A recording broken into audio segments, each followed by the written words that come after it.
Okay, so, man, sometimes doing a daily or doing these weekly journals can be a bit trying. I don't make it too much of a habit anymore to write down what goes down in a week because I can sometimes spend more time writing about that, and there's so much more that goes into it, from the microblogging aspect to trying to do stuff for my business and self-promote. And I hit a really hard full stop the other day. And some of it is because this is a weird thing. I don't know if you guys can hear this on the audio or not. I hope you can't, but I've got neighbors all around shooting off fireworks. And in Independence, that just starts up ahead of time. I don't know why. I don't know if it's boredom or what it is. I hate it because it scares all the feral cats and the wildlife in the area and stuff, but city ordinances allow for that to happen, so whatever, you know.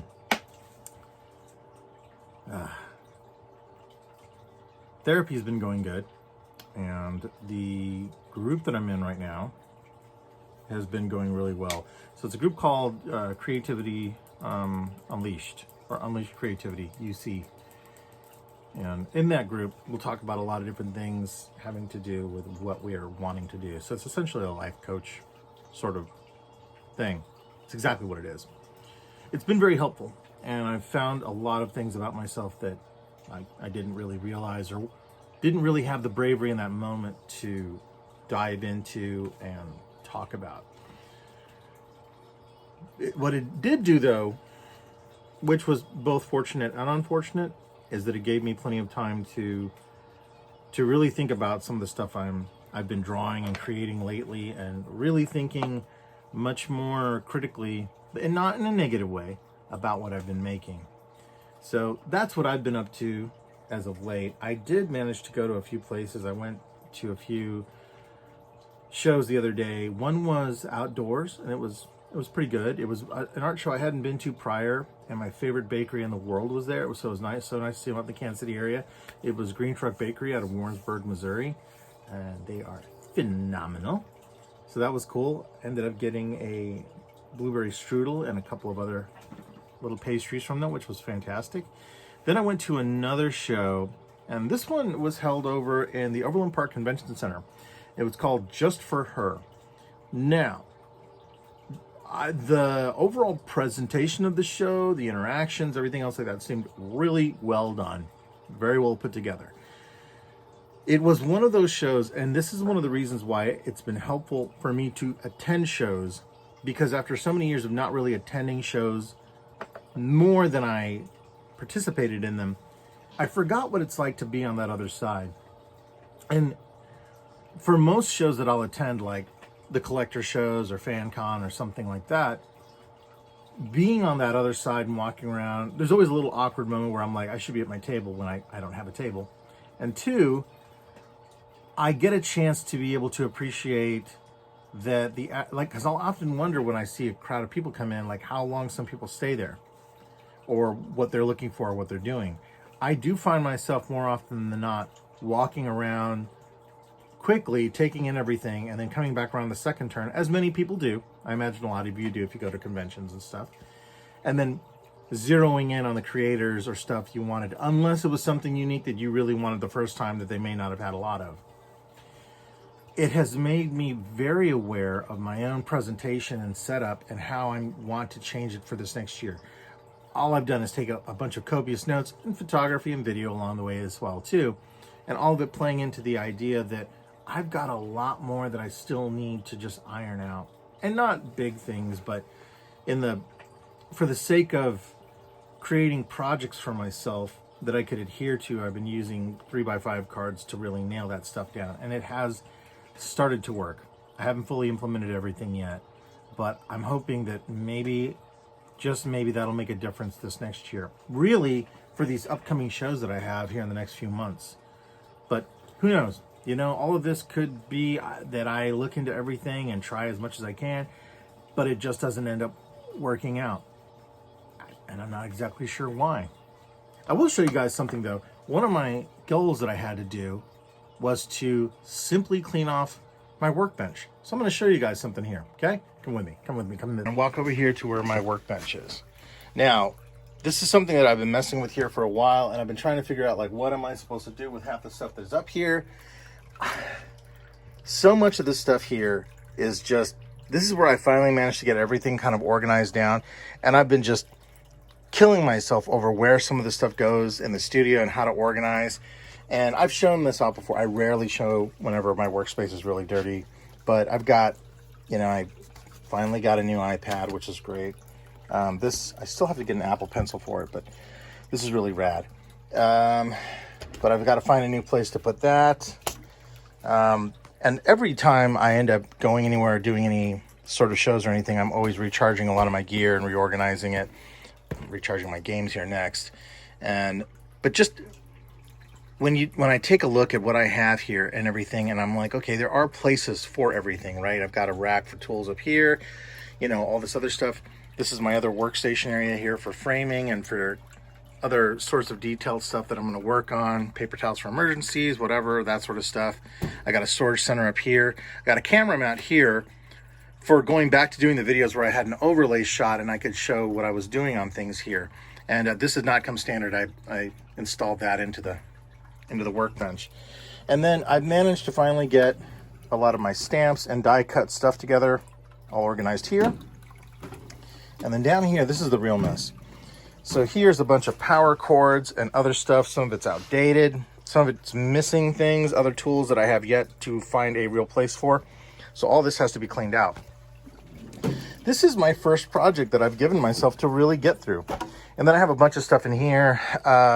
Backup stickers for my art reproductions with all my information on them. That's where I store them, on top of my zip drive that I have to get working again. Wiring stuff, 3D and extra parts for custom jobs, spare robot parts for my boy here, a bunch of 3D prints that I'm still working through. Oh, and then a bunch of old art slides and stuff. Oh yeah, I forgot those are dyed beads I need to get taken care of. They look like blueberries, don't they? And yeah, so I have a bunch of components here that I'm still trying to get figured out and cleaned up eventually. This is for another project that I'll get done at some point in time. And then, oh, here's TopsyBot. I think this is one of the first pulls I did in 3D. This is a character from Incognito Cinema Warriors / Robot Co-op / yeah, I think those are the only shows he's on. And yeah, so there's that. Oh, I just made a mess of that. In there. I have a bunch of slides. That's going to be something else I'll show you guys later. So yeah, so this is something that I gave myself one day to clean this off, and this is an example of something where I got overwhelmed just trying to figure out where most of the stuff was going to go in the rest of my studio. Now, because of that, it's made it extremely difficult for me to focus on getting other things done that I need to do, which is artwork and videos and stuff. And I went from having what was roughly, I want to say, about a 30-day backup on YouTube to suddenly realizing I have no videos. This video, in fact, is the first one I'm getting done, and I have to get a whole bunch of other ones authored really quickly and put up. So that was a bit of a shock and something I really didn't want to have to deal with. But aside from that, I mean, I can't complain. Sometimes when working freelance and stuff, it's a theme that consistently has worked over me when I've talked to other people who did freelance for a while and then they went back to getting a full-time job or part-time job, anything to get income to come in more reliably. And one of the things that I've been trying to figure out is how I can get more eyes on my Gumroad platform, since I don't have Etsy anymore. And the links down below help, and when I post things, they help. So I'm going to try doing something moving forward.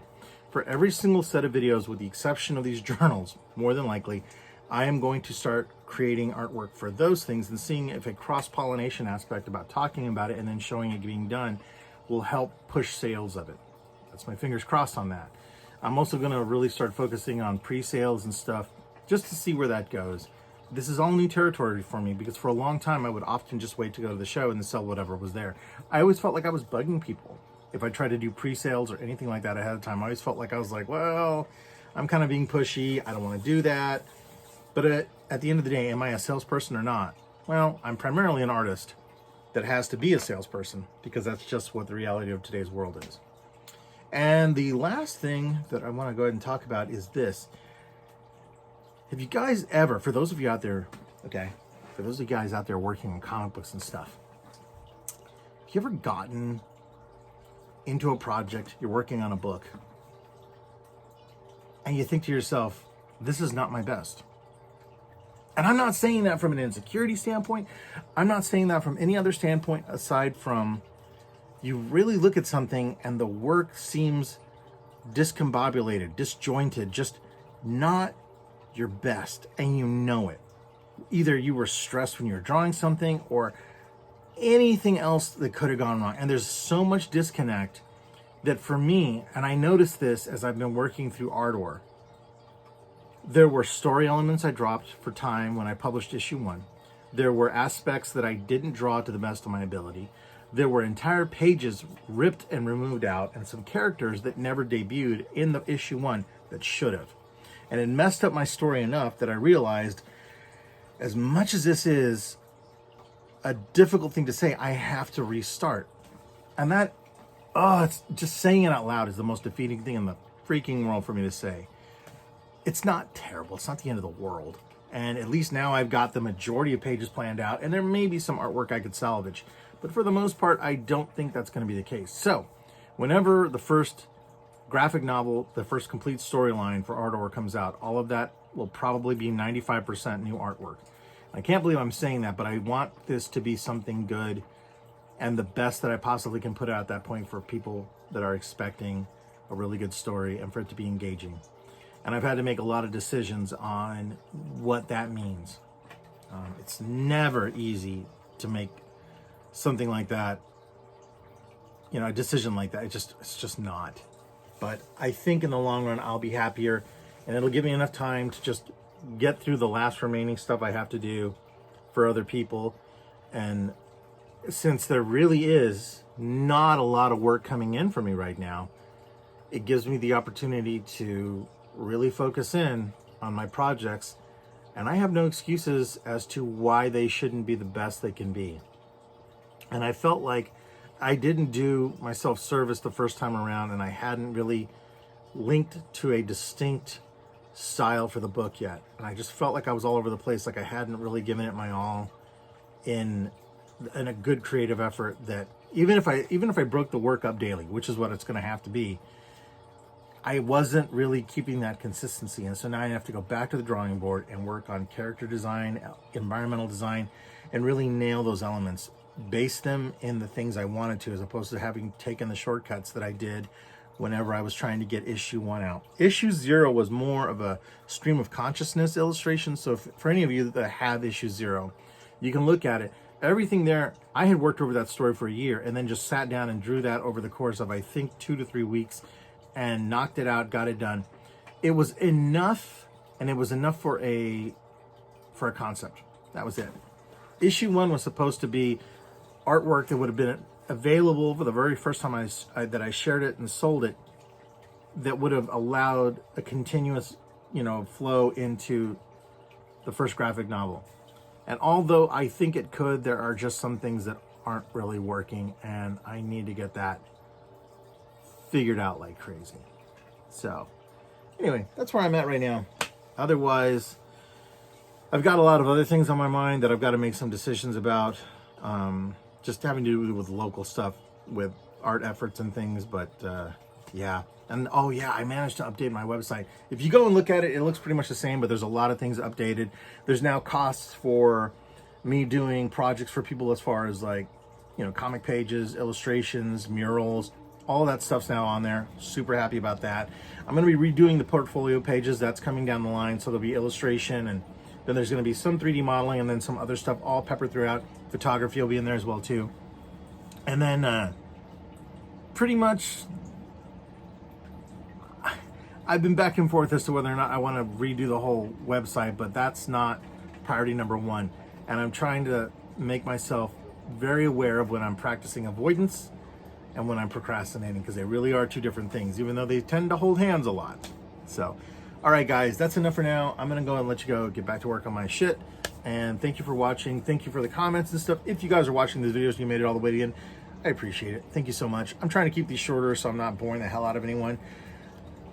I appreciate everyone that's left comments and has shared videos and stuff. That has been a blast. Why are you freaking out about...